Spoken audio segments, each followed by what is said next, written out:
क्या मुंबई इंडियंस बनेगी पहली टीम जो होगी इस सीजन टूर्नामेंट से बाहर, या फिर लखनऊ को मिलेगी लगातार दूसरी हार? पिछली शिकस्त का भी एमआई के जहन में है हिसाब बरकरार, और कैसे करेगी रोहित की सेना पलटवार? लीग की सबसे सफल टीम के लिए मुकाबला होगा आर या पार? Let's check out in this video किसे मिलेगी जीत और किसकी होगी हार। नमस्कार दोस्तों, welcome to the world of Ishan की आईपीएल हाइलाइट्स। आईपीएल के इतिहास में लगातार 7 मुकाबले हारकर इस सीजन मुंबई अपनी साख खोती जा रही है, लेकिन सामने जो टीम खड़ी है उन्होंने इन्हीं 7 मुकाबलों में से 4 जीत अपने नाम की है और खुद को साबित किया है। सबसे दिलचस्प बात दोस्तों यह है कि इस सीजन मुंबई और लखनऊ की टीमें एक दूसरे के आमने सामने आई और वहां पर कमाल लाजवाब प्रदर्शन किया लखनऊ की टीम ने। वैसे कमाल लाजवाब ये वीडियो भी बनी है क्योंकि लखनऊ और मुंबई का कंपैरिजन आज हम आपके सामने लेकर आए हैं।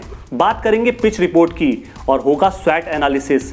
की प्लेयर्स की सूची में कौन है इसको भी हम आपको बताएंगे, लेकिन सबसे इंपॉर्टेंट बात है प्लेइंग 11 जिसका भी डिस्क्लोजर होगा। अंत में है हमारा मैच प्रेडिक्शन जहां बताएंगे कि कौन सी टीम ये मुकाबला जीत सकती है। तो वीडियो में बने रहिए हमारे साथ। चलिए शुरू करते हैं। एक तरफ है लखनवी नवाब तो दूसरी ओर है मुंबई पलटन। दोनों टीमों में कंपैरिजन करें, बैटिंग यूनिट को टटोलें और वहां भी आप ओपनिंग पेयर को देखेंगे तो बेशक आपको लखनऊ का ओपनिंग पेयर बहुत ही ज्यादा अच्छा, मजबूत और कंसिस्टेंटली परफॉर्म करने वाला नजर आएगा। कमाल लाजवाब राहुल हैं जो कमाल लाजवाब पारी खेल रहे हैं, उनके साथ जोड़ीदार भी कमाल लाजवाब हैं क्विंटन डिकॉक जो बखूबी राहुल का साथ दे रहे हैं। राहुल और डिकॉक की जोड़ी कंसिस्टेंटली रन बना रही है, टीम को हमेशा अच्छी शुरुआत देती है, लेकिन ऐसा नज़ारा मुंबई के ओपनिंग पेयर से देखने को नहीं मिलता। रोहित शर्मा और ईशान किशन बड़े नाम हैं, लेकिन इनके नाम के आगे बड़ा स्कोर देखने को नहीं मिल रहा। कंसिस्टेंटली ये जोड़ी फेल होती भी नजर आ रही है। लेकिन मिडिल ऑर्डर की बात की जाए तो मिडिल ऑर्डर मुंबई का संतुष्टि देने वाला है। यहाँ मिडिल ऑर्डर को देख के थोड़ी सी राहत मिलती है। देवल ब्रेविस, सूर्य कुमार यादव, तिलक वर्मा जैसे खिलाड़ी हैं जिनकी बेहतरीन स्ट्राइक रेट है और हमेशा टीम के लिए ये मिडिल ऑर्डर रन भी बनाता है। लेकिन इतना कॉन्फिडेंस लखनऊ के मिडिल ऑर्डर को देख के लगता नहीं है, क्योंकि मनीष पांडे है जो इस मिडिल ऑर्डर की एक कमजोर कड़ी मुझे नजर आती है। उसके बाद कुणाल पांड्या, दीपक हुडा और कहीं ना कहीं आयुष बदौनी जैसे खिलाड़ी हैं जो कंसिस्टेंटली टीम के लिए रन तो बना रहे हैं, लेकिन अपनी पारी को बड़ी पारी में तब्दील नहीं कर पा रहे हैं। गेंदबाजी डिपार्टमेंट की बात की जाए तो लखनऊ की गेंदबाजी डिपार्टमेंट में दुश्मनता समीरा है। जेसन होल्डर, आवेश खान और मार्कस स्टोइनी जैसे तेज गेंदबाज हैं और कहीं ना कहीं स्पिन डिपार्टमेंट में रवि बिश्नोई, कुणाल पांड्या और दीपक हुडा जैसी एक लंबी फहरिस्त है। यानी गेंदबाजी डिपार्टमेंट में लखनऊ के पास बहुत ज्यादा ऑप्शन है। और वहीं बात की जाए मुंबई का गेंदबाजी डिपार्टमेंट जो सबसे ज्यादा पुअर नजर आता है और इस सीजन मुंबई के गेंदबाजी यूनिट ने सबसे खराब भी प्रदर्शन किया। हालांकि यहां पर जसप्रीत बुमराह आपको नजर आएंगे और नजर आएंगे रियाल मेरेदिथ, जयदेव उनादकट भी हैं, लेकिन वो इतनी कमाल की अभी तक गेंदबाजी नहीं कर पाए जिसकी बदौलत मुंबई के खेमे में जीत जा पाए। ओवरऑल प्रदर्शन की बात की जाए तो लखनऊ ने यहाँ पर 7 मुकाबले खेले, 4 में जीत हासिल की, जबकि 3 मुकाबले उन्हें हार का सामना करना पड़ा। वहीं बात की जाए मुंबई की तो मुंबई ने आईपीएल के इतिहास में पहली बार शुरुआती 7 मुकाबले हारे हैं, जो सबसे ज़्यादा चिंता की बात है। कैप्टेंसी की बात की जाए तो मौजूदा दौर में केएल राहुल कमाल का प्रदर्शन कर रहे हैं। वहीं रोहित शर्मा इस समय और इस सीजन एवरेजी कप्तानी के मापदंड पर आपको दिखेंगे। अब दोस्तों बात करते हैं पिच रिपोर्ट की, जहां पर है मुंबई का वानखेड़े स्टेडियम। मुंबई का सबसे पसंदीदा स्टेडियम है। हमेशा मुंबई इस स्टेडियम को लकी भी मानती है और ऐसा उम्मीद की जा रही है कि इस पिच पर रोहित की सेना पलटवार करके जीत सकती है। फास्ट आउटफील्ड है, छोटी बाउंड्री है तो हाई स्कोरिंग मैच हो सकता है। तेज गेंदबाजों के लिए पिच बहुत ज़्यादा मदद करती है, लेकिन स्पिनर्स को यहाँ स्ट्रगल करना पड़ता है। पिछले कुछ मुकाबलों से देखकर आया कि गेंद रुक कर आ रही है तो स्पिनर्स को मुझे लगता है यहाँ पर फायदा मिल सकता है।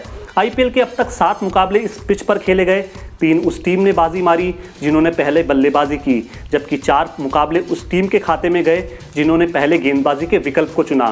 तेज गेंदबाज अब तक यहाँ पर 50 विकेट ले चुके हैं, जबकि स्पिनर्स के खाते में 23 विकेट आए हैं। सबसे दिलचस्प बात दोस्तों यह है कि जब वानखेड़े का स्टेडियम मुंबई इंडियंस के लिए इतना लकी रहा तो अभी तक 7 मुकाबलों में मुंबई इंडियंस ने एक भी मुकाबला वानखेड़े की पिच पर नहीं खेला और लखनऊ ने जो एक मुकाबला खेला वह उन्हें हार का सामना करना पड़ा। अब दोस्तों बात करते हैं दोनों ही टीमों की स्ट्रेंथ और वीकनेसेस के बारे में। लखनऊ की सबसे बड़ी स्ट्रेंथ नजर आती है कि उनका कमाल लाजवाब ओपनिंग पेयर है जो जबरदस्त फॉर्म में है और हमेशा टीम के लिए रन बनाता हुआ दिखता है। मुंबई के खिलाफ जब लखनऊ का ये ओपनिंग पेयर पिछली बार उतरा तो कमाल लाजवाब राहुल ने बेहतरीन शतक जड़ा था और कहीं ना कहीं वैरायटी ऑफ बॉलिंग लाइनअप के ऑप्शंस भी लखनऊ को हमेशा टीम में नजर आते हैं। लेकिन टीम की कुछ वीकनेसेस भी है।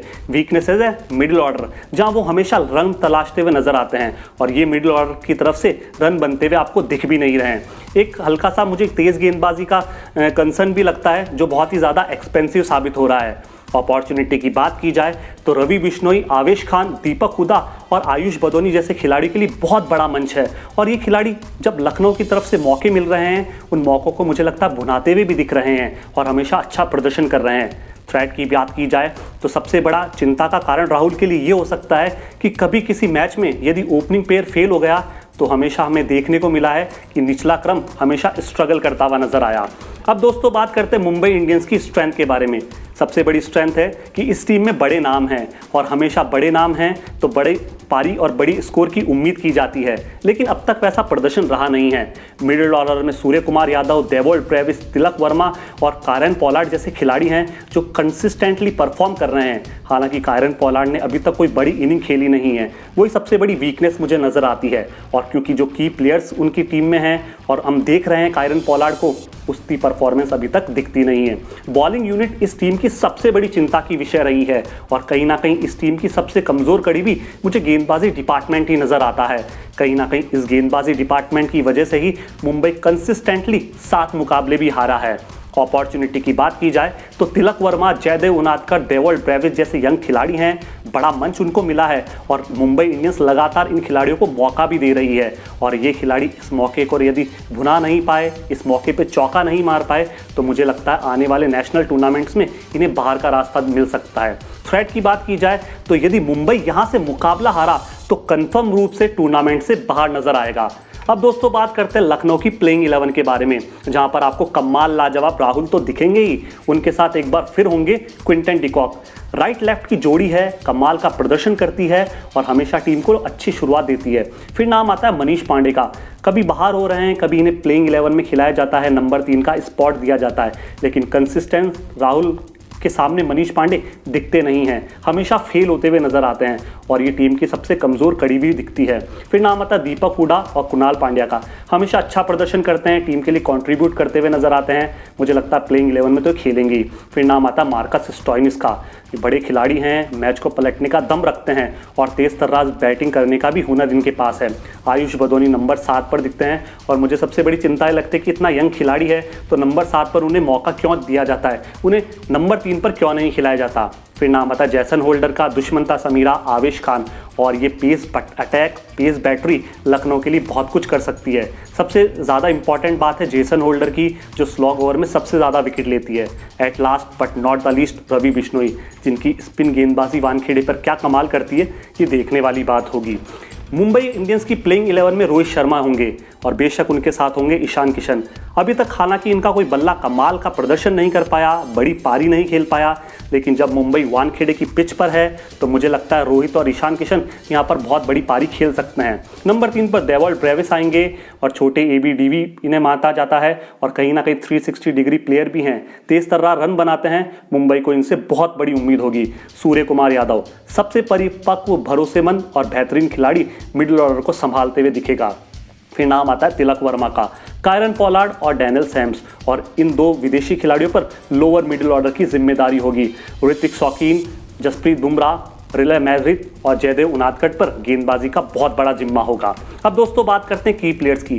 की प्लेयर्स की सूची में हमने लखनऊ की तरफ से केएल राहुल को जगह दी है, क्विंटन डिकॉक को भी यहाँ पर रखा है, नाम लिखा है कुणाल पांड्या का भी, आयुष बदोनी, जैसन होल्डर और आवेश खान। और लखनऊ के ये 6 खिलाड़ी की प्लेयर्स की सूची की तरफ से एक बेहतरीन पेशकश हो सकती है मुंबई के सामने, क्योंकि इन 6 खिलाड़ियों का प्रदर्शन अभी तक कमाल का रहा है। लेकिन मुंबई के जो 6 प्लेयर्स हैं, की प्लेयर्स की सूची हमने तैयार की है, उसमें रोहित शर्मा का नाम लिखा है, नाम लिखा है ईशान किशन का।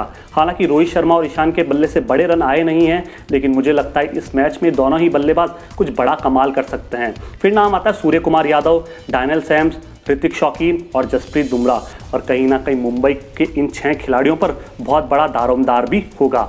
अब दोस्तों बात करते हैं उस सेगमेंट की जिसका आपको हमेशा इंतजार रहता है। लखनऊ सुपर जायंट्स और मुंबई इंडियंस के बीच होने वाला ये मुकाबला मुझे लगता है मुंबई इंडियंस जीतेगी, क्योंकि 7 मुकाबले हार कर आ रहा है और कहीं ना कहीं मुंबई की साख दांव पर लगी है और यहां पर मुंबई इंडियंस बाजी मारेगी और फिर से पलटवार करेगी।